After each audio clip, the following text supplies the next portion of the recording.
जी बेटा। तो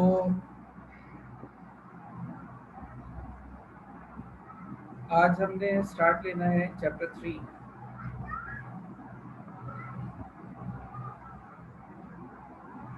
तो चैप्टर नंबर 3, इसका नाम है एस ब्लॉक एलिमेंट्स। अच्छा, एस ब्लॉक एलिमेंट्स में हमने इस चैप्टर के अंदर क्या क्या पढ़ना है, कैसे पढ़ना है, इस चीज़ को देख लेते हैं। अच्छा, एस ब्लॉक के एलिमेंट्स कौन कौन से हैं? सबसे पहले एस ब्लॉक में ग्रुप कौन कौन से हैं पहले ये देखें, फिर उसके एलिमेंट्स देखते हैं। एस ब्लॉक में बेटा दो ग्रुप्स हैं टोटल, ग्रुप 1A और ग्रुप 2। एस ब्लॉक में ये दो ग्रुप्स हैं। ग्रुप 1A में कौन कौन से एलिमेंट्स हैं? Lithium, sodium, potassium, rubidium, caesium और फ्रेंशियम। ग्रुप 2A में कौन कौन से एलिमेंट्स हैं? Beryllium, magnesium, calcium, strontium, barium, radium. ये 12 एलिमेंट्स एस ब्लॉक एलिमेंट्स कहलाते हैं। अच्छा, अब इन फैमिलीज के कुछ और नाम भी हैं, जैसे कि ग्रुप 1A को हम अल्कली मेटल्स कहते हैं।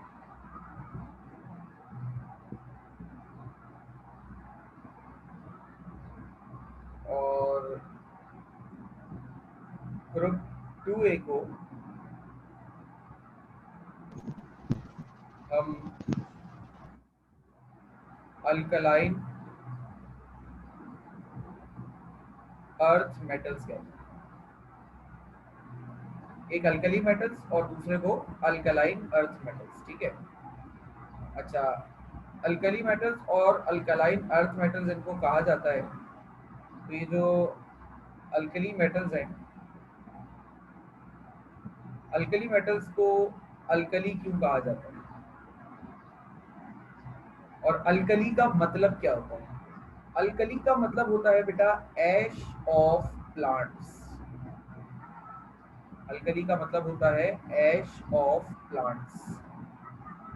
और ये जो अल्कली मेटल्स हैं, इसका एक और मतलब भी जो निकलता है कि दे प्रोड्यूस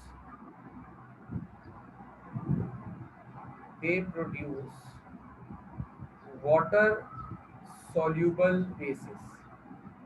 ये वाटर सॉल्यूबल बेसिस प्रोड्यूस करते हैं, इस वजह से भी इनको अल्कली मेटल्स कहा जाता है। अच्छा, वाटर सोल्यूबल बेसिस प्रोड्यूस करके करने का मतलब क्या है? जैसे कि कौन सी बेसिस? जैसे कि NaOH, इसको पानी में डालूंगा बहुत आसानी से डिजोल्व हो जाती है। इसी तरीके से KOH, इसको पानी में डालूंगा बहुत आसानी से डिजोल्व हो जाएगी। LiOH, इसको पानी में डालूंगा बड़ी आसानी से डिजोल्व हो जाएगी। तो ये ट्रेंड या ये चीज़ कहलाती है बेसिकली आपके पास अल्कली मेटल्स, ठीक है। अल्कली मेटल्स इसको कहते हैं। अच्छा, अब आ जाओ, बात करते हैं अल्कलाइन अर्थ मेटल्स। तो अल्कलाइन अर्थ मेटल्स, अल्कलाइन का मतलब क्या होता है? अल्कलाइन का मतलब होता है अल्कली लाइक। अल्कलाइन का मतलब होता है अल्कली लाइक। अच्छा, अगर in terms of alkali like में, अगर मैं इन टर्म्स ऑफ बेस बात करूं, मैं ये तो कह रहा हूं कि ये अल्कलाइन अर्थ मेटल्स हैं और अल्कली लाइक है। अच्छा, मैं अगर बात करूं इन टर्म्स ऑफ बेस, तो जैसे कि अल्कली बनाते हैं वाटर सोल्यूबल बेसिस, तो इनका ट्रेंड थोड़ा सा अलग होता है। दे प्रोड्यूस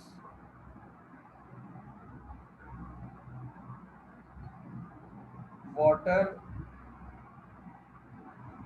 इनसॉल्यूबल यहाँ ब्रैकेट में लिख लेता हूँ स्लाइटली, या इसको थोड़ा सा ऐसे ही लिखते हैं।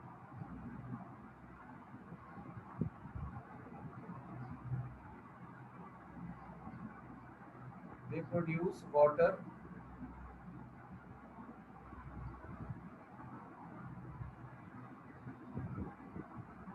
they produce slightly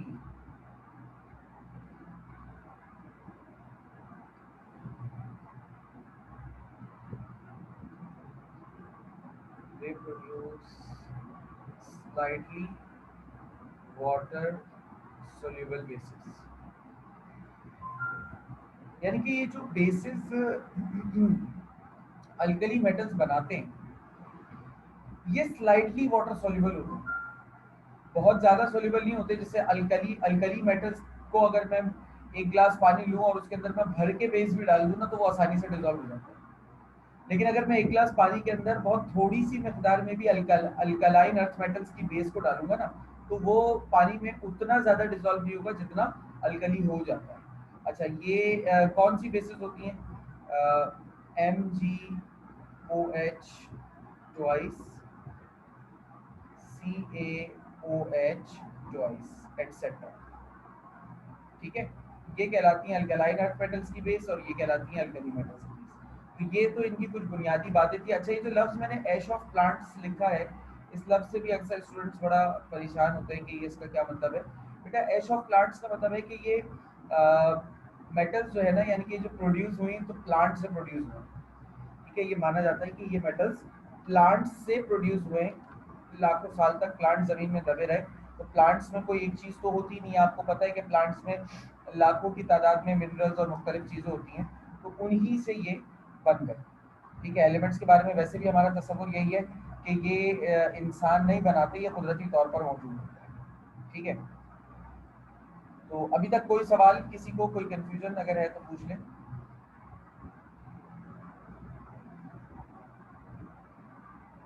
Yes, sir.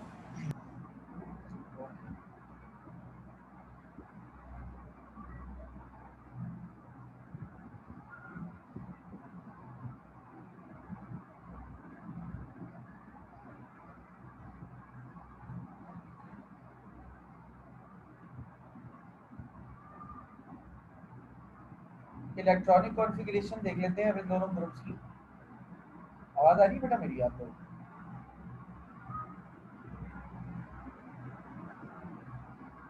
तो Sir. Yes, sir. इन लोगों की इलेक्ट्रॉनिक कॉन्फ़िगरेशन देख लेते हैं इन दोनों एटम्स ग्रुप्स की।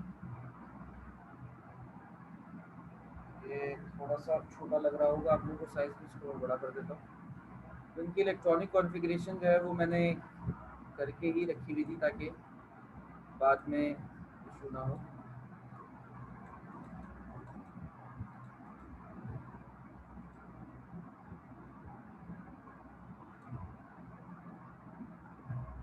ये इनकी इलेक्ट्रॉनिक कॉन्फ़िगरेशन है बेटा, दोनों ग्रुप्स की। अच्छा, अब यहाँ पर इस पॉइंट पर मैं आप लोगों से कुछ बात करता चलूँ। देखो, ये अल्कली मेटल्स हैं, lithium, sodium, potassium, rubidium, caesium, francium. इन सब में इलेक्ट्रॉनिक कॉन्फ़िगरेशन सबकी S1 पे खत्म हो रही है। देखो, सब में S1 पे खत्म हो रही है। ठीक है, इसी तरीके से जो अल्कलाइन अर्थ मेटल्स हैं, beryllium, magnesium, calcium, strontium, barium, radium, इनकी इलेक्ट्रॉनिक कॉन्फ़िगरेशन S2 पे खत्म होती है। यानी कि इनके लिए कहा जाता है इनकी इलेक्ट्रॉनिक कॉन्फ़िगरेशन खत्म हो रही है NS1 पर और इनकी खत्म हो रही है NS2 पर। तो अगर मैं इन दोनों को कंबाइन कर दूं, NS1 और NS2 को, तो कोई आपसे पूछे इनकी जनरल इलेक्ट्रॉनिक कॉन्फ़िगरेशन तो आप क्या लिखेंगे? NS1 till NS2। ये यहाँ पर आकर खत्म हो जाए। तो electronic configuration I don't think so कोई अब इतना मुश्किल मामला होगा, क्योंकि अच्छी खासी आप लोगों को प्रैक्टिस हमने करवाई है इलेक्ट्रॉनिक कॉन्फ़िगरेशन। मैं इसके बाद बात करूंगा ग्रुप ट्रेंड।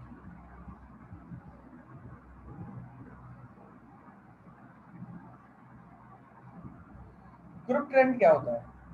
देखो बहुत छोटी छोटी सी कुछ चीजें हैं, जैसे एटॉमिक साइज, इलेक्ट्रोपॉजिटिविटी, इलेक्ट्रोनेगेटिविटी और आयोनाइजेशन पोटेंशियल, इलेक्ट्रोड पोटेंशियल। इस तरह की जो छोटी छोटी टर्मिनोलॉजीज है ना, जो आप लोग अपने माजी में वैसे भी पढ़ चुके हो बहुत सी जगहों पर, बस वो जो छोटी छोटी सी टर्मिनोलॉजीज है ना, उन छोटी छोटी टर्मिनोलॉजीज को हमने यहाँ पर डील करना है। उन छोटी छोटी टर्मिनोलॉजीज को हम यहाँ पर डील करेंगे और डील कर कर देखेंगे कि ये किस तरीके से चल रहा है मामला, ठीक है ना।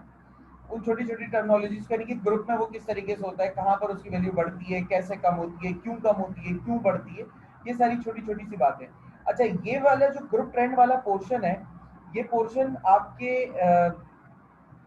साइंटिफिक रीजंस और एमसीक्यूज पॉइंट ऑफ व्यू से बड़ा इंपॉर्टेंट है, ठीक है ना। तो एटॉमिक साइज,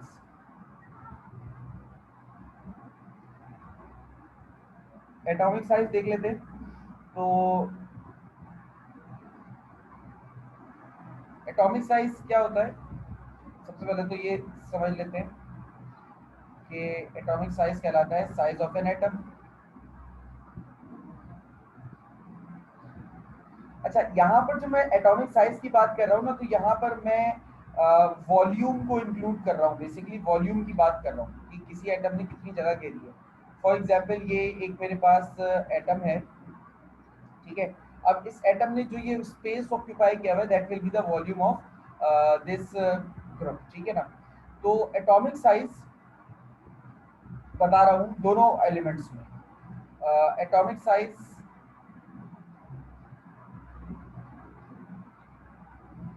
एटॉमिक साइज जो होता है वो इंक्रीज करता है डाउन द ग्रुप।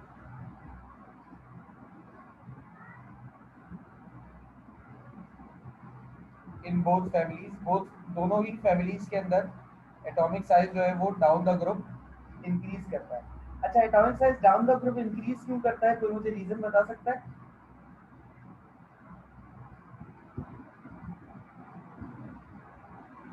कोई रीजन बता सकता है? सर जो उसकी आयनाइजेशन पोटेंशियल होती है वो डाउन होती है, जिसकी वजह से वो इंक्रीज होता है। सही है, लेकिन एटॉमिक साइज बढ़ने की वजह अभी तक समझ नहीं आई एग्जैक्टली।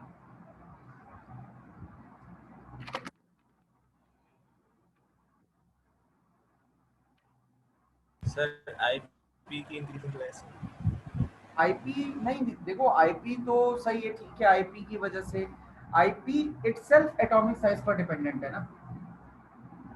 अभी मैं यहाँ बात कर रहा हूँ कि एटॉमिक साइज के बढ़ने की क्या वजह है। सर वैलेंस इलेक्ट्रॉन में जो होते होंगे।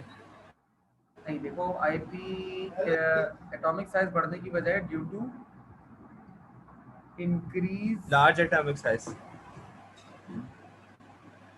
Number of shell. जैसे जैसे नीचे जाते हैं वैसे वैसे शेल बढ़ता चला जाता है ना बेटा। अब यहाँ गौर करो, वापिस आओ इलेक्ट्रॉनिक कॉन्फ़िगरेशन पर। देखो बेरिलियम है, फर्स्ट एलिमेंट है ना। कितने शेल है, एक, दो। फिर इसके नीचे कौन है, मैग्नीशियम। कितने शेल है, एक, ये दो, ये तीन, तीन शेल्स हैं। तो अब अगर मैं तुम्हारे सामने यहाँ रिंग्स बनाऊं, ये न्यूक्लियस आ गया, ये पहला शेल आ गया, ये दूसरा शेल आ गया, ये मान लो बेरिलियम है, सही है, ये बेरिलियम का एटम है मान लो। अब इसी के साथ में अगर फॉर एग्जांपल मैग्नीशियम का एटम भी बनाऊं, मैग्नीशियम का एटम भी बनाऊं, ये न्यूक्लियस आ गया, ये इसका पहला शेल, ये दूसरा शेल और ये तीसरा शेल, तीन शेल होगा। अब मुझे आप लोग खुद जज करके बताओ कि बेरिलियम का साइज बड़ा है या मैग्नीशियम का।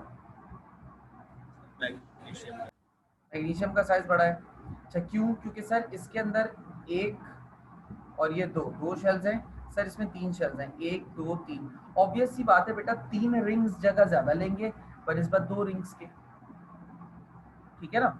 इस वजह से down the group atomic size बढ़ता है due to increase in number of shell. Number of shell के बढ़ने की वजह से एटॉमिक साइज बढ़ जाता है, ठीक है। अब अगर मैं इन दोनों फैमिलीज के दरमियान कंपेयर करूं as compare to each other, as compare to each other,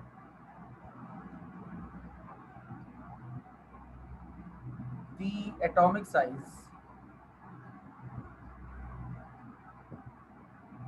अच्छा, अब मुझे आपसे एक सवाल है, सवाल ये है कि अगर इन दोनों के दरमियान में कंपैरिजन करूं तो एटॉमिक साइज ग्रुप 1 का बड़ा होगा या ग्रुप 2 का? ग्रुप 2 का सर। ग्रुप 2 का साइज बड़ा होगा, क्यों? सर उसमें शेल ज्यादा हैं क्योंकि। शेल ग्रुप के हिसाब से नहीं, पीरियड्स के हिसाब से देखा जाता है। और मुझे अफसोस थोड़ा सा इस बात पे हो रहा है कि अभी तुम लोग जो है, तुम लोगों को पढ़ाया है पूरा पीरियोडिक टेबल का चैप्टर, और ऐसी छोटी छोटी सी बुनियादी बुनियादी सी बातें तुम लोग भूल रहे हो। ये बड़ी एक अलार्मिंग सिचुएशन है तुम लोगों के लिए। चलो, तुम तो खैर जवाब भी दे रहे हो, बाकी तो शायद मुंह में जो है वो गुलगुला रख के बैठे हुए हैं माशाल्लाह से, और अल्लाह ताला उनका ऐसी मुंह मीठा रखे, लेकिन बोलने की सलाहियत भी अता कर दे। ये आ गए भाई दो ग्रुप्स, पीरियोडिक टेबल आपके सामने। अच्छा, अब जरा इस पीरियोडिक टेबल पे नजर डालो तो ये है ग्रुप 1 और 2, ठीक है। ग्रुप 1 और ग्रुप 2 है ये आपके सामने।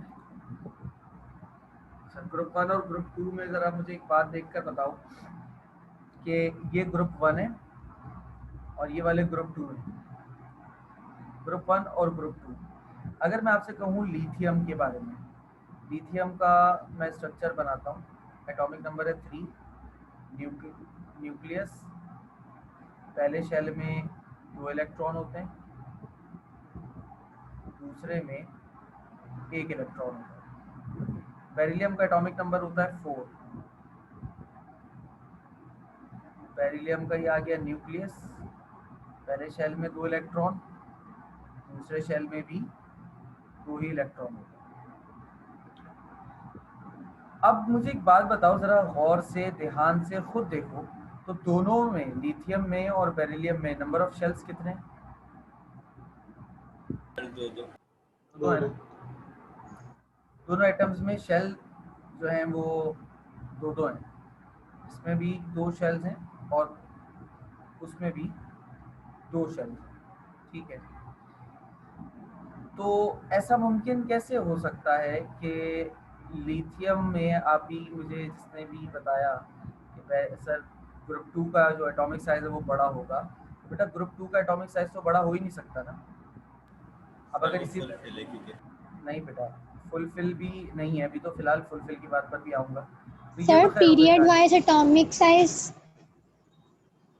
पीरियड वाइज एटॉमिक साइज कम होता रहता है ना, क्योंकि प्रोटॉन की तादाद ज़्यादा होती रहती है तो वो इलेक्ट्रॉन को अपनी तरफ अट्रैक्ट करता है तो शेल करीब आ जाते हैं। वेरी गुड, यही जवाब सही है। पीरियड में एटॉमिक साइज कम होने की वजह ये होती है कि सर एटम के अंदर शेल की तादाद तो उतनी ही रहती है, लेकिन मसला असल में ये आ जाता है सर कि जो शेल्स होते हैं वो करीब आ जाते हैं थोड़ा। मैं मिसाल देता हूँ, अभी लिथियम है आपके सामने, एटॉमिक नंबर 3, न्यूक्लियस आ गया, पहले शेल में 2 इलेक्ट्रॉन होते हैं और दूसरे शेल में 1 इलेक्ट्रॉन होता है, ठीक है। लिथियम के बाद बेरिलियम होता है जिसका एटॉमिक नंबर 4 है। अब न्यूक्लियस के बाद पहले शेल में 2 इलेक्ट्रॉन होते हैं और दूसरे शेल में 2 इलेक्ट्रॉन होते हैं। बेरिलियम के बाद अगला होता है बोरॉन, तो बोरॉन में का एटॉमिक नंबर होता है 5, इसके भी न्यूक्लियस के बाद पहले शेल में 2 इलेक्ट्रॉन और दूसरे शेल में 3 इलेक्ट्रॉन होते हैं। अब डायग्रामेटिकली जो मैंने बनाया है वो तो चूंकि मैंने हाथ से बनाया है तो उसको तो आप लोग कंसिडर शायद ना करें, लेकिन डायग्रामेटिकली जो मैंने बनाया उससे हमें क्या नज़र आ रहा है, सबसे लार्जेस्ट साइज। अच्छा, तीनों के अंदर इन डायग्रामेटिकली जो अगर मैं बात करूं तो डायग्राम के हिसाब से तो तीनों ही एटम्स के अंदर नंबर ऑफ शेल्स कितने हैं, 2, ठीक है ना, नंबर ऑफ शेल्स 2 है। लेकिन लिथियम में प्रोटॉन जो है वो 3 है, बेरिलियम में प्रोटॉन जो है वो 4 हैं, और बोरॉन में प्रोटॉन जो है बेटा वो 5 हैं। अब देखो एक सिंपल सी बात है, अगर एक गेम हो रहा हो टग ऑफ वॉर का, और एक तरफ 10 लोग हों और एक तरफ 5 लोग हों, तो यकीनन 10 लोग जो हैं वो शायद 5 वालों को खींच लेंगे। क्या ख्याल है आप लोगों का?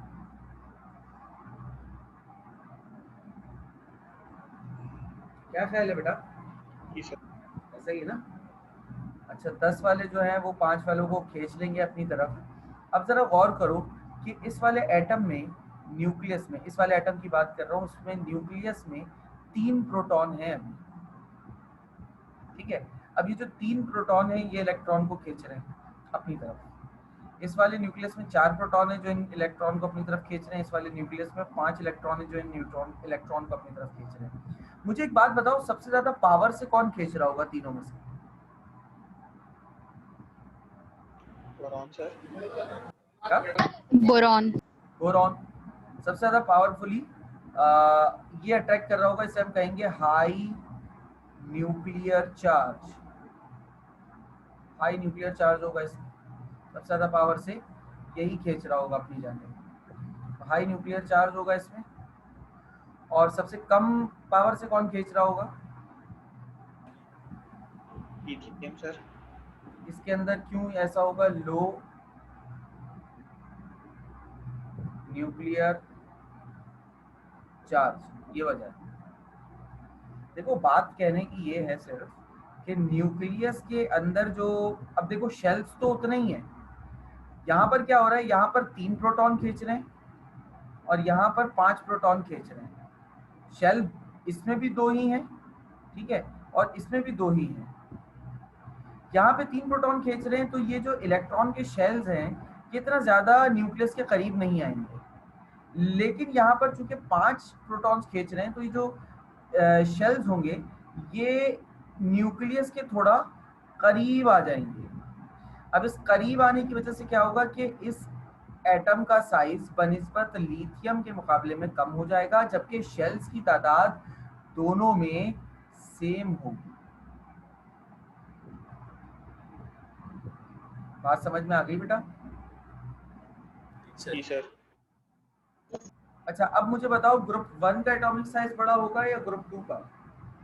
ग्रुप 1 का, ठीक है। As compare to each other, the atomic size of group 1A is greater than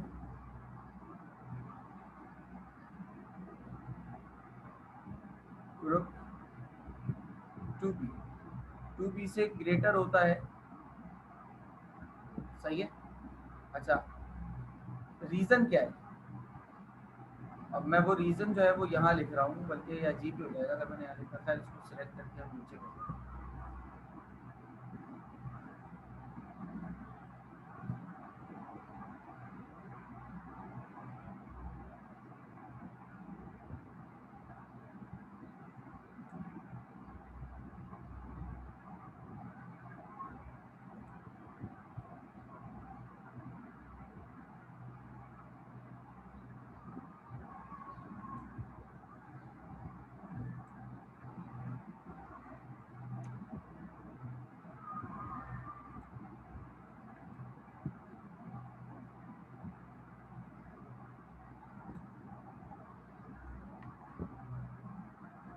ठीक है, तो अब is greater than group 2B।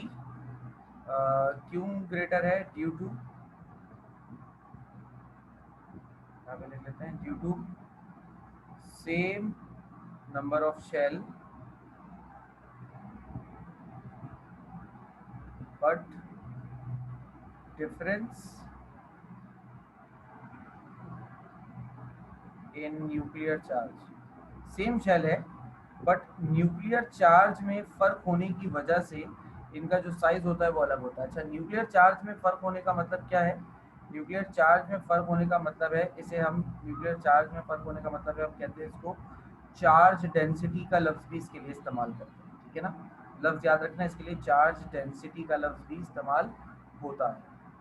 ये वजह है कि भाई जिसकी वजह से ये जो ग्रुप 1B का 1A का जो साइज होता है वो as compare to group 2A का जो साइज होता है वो as compare to group 1B जो है वो अलग होता है।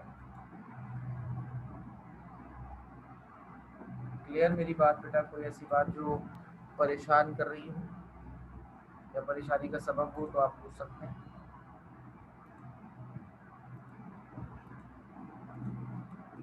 Sir clear. ठीक है, अब ये आपके सामने एक मैंने खुली किताब की तरह रख दिया बेटा कि इससे ज़्यादा इसको एक्सप्लेन नहीं किया जा सकता कि इसका एटॉमिक साइज क्या है। तो अब ये बात जो है ना, आपको कोशिश ऐसी करें, देखिए रट्टा लगाने वाली इसमें कोई कहानी है ही नहीं। इसमें छोटी छोटी सी बातें, छोटी छोटी सी कॉन्सेप्ट है, बस उसको याद कर लो। क्योंकि देखो ये कॉन्सेप्ट जो है ना, ये ऐसा नहीं है कि आज पढ़ लिए और ख़त्म हो जाएंगे। ये पूरी केमिस्ट्री में कहीं ना कहीं घूम फिर के आते रहेंगे। बड़ी छोटी सी बात है कि लिथियम और ग्रुप 1 और ग्रुप 2 में atomic size down the group बढ़ता है। डाउन द ग्रुप क्यों बढ़ता है? क्योंकि एटम के अंदर एक शेल बढ़ता है। अच्छा, ग्रुप 1 का size as compare to group B बड़ा होता है, ग्रुप 1A का size as compare to group 2A बड़ा होता है। क्यों बड़ा होता है सर? बेटा इसलिए बड़ा होता है क्योंकि ग्रुप 2B जो है ना, सॉरी 2A जो है, उसका न्यूक्लियर चार्ज ज़्यादा होता है, वो आखिरी शेल्स को अपनी तरफ ज़्यादा पावर से खींच लेता है। और जो ग्रुप 1A होता है वो उतनी पावर उसके अंदर होती नहीं है, तो वो आखिरी शेल को अपने पास पावर से खींच नहीं पाता। बात समझ में आई बेटा? जी सर। कोई सवाल या कंफ्यूजन आप लोगों को?